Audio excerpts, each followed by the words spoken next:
Welcome to Worldwide Health Link. Let's get right into it. Let's start our series on tackling heart disease. And I mean, we're going on an all-out war against heart disease. Now, we start with heart disease simply because it's the number one cause of death in humans. Plain and simple. Now, the sad part is most Americans don't even know this. And we usually associate heart disease with men. But women, you are not off the hook. Heart disease is also the number one killer of women as well as men. And it's been that way for over 100 years.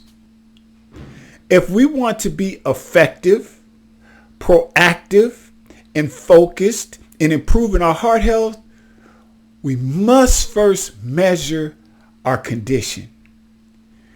We need data and measurements so we can see where we stand right now today with our heart health and then make a comprehensive plan to improve. Fam, it's 2024, and in this day and age, we have phenomenal tools to measure our heart health. Now, one important tool is the CAC scan.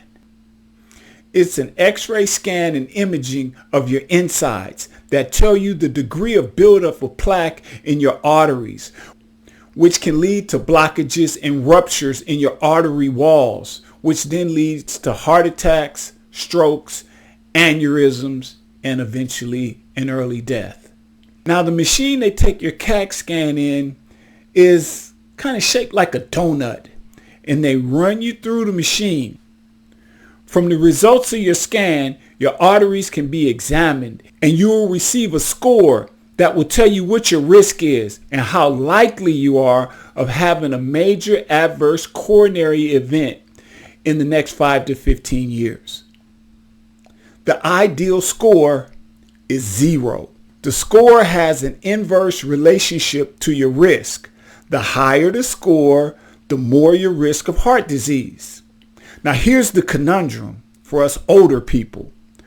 The older you get, the harder it becomes to maintain a low score. How hard is it, you ask? Only 9% of people over the age of 60 have a 0 score. So it ain't easy. This is how it works.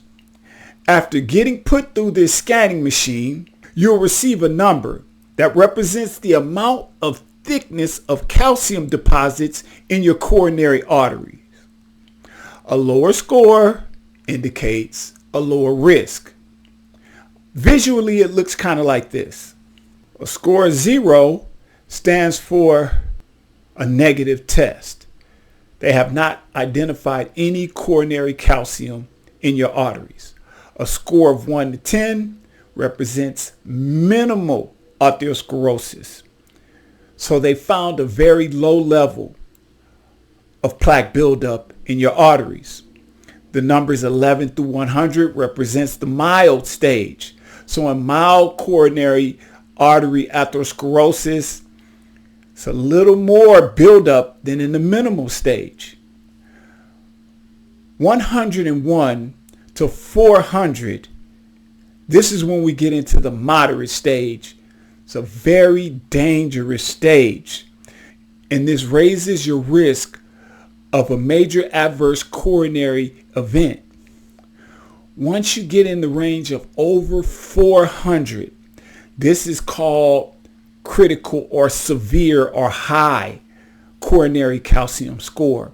You have a major blockage in your arteries. And at this severe stage, you are at a very high risk of experiencing a major adverse coronary event. I really need you to go and get this test done so we can see which stage we're at, and then we can make a comprehensive plan to improve our heart health.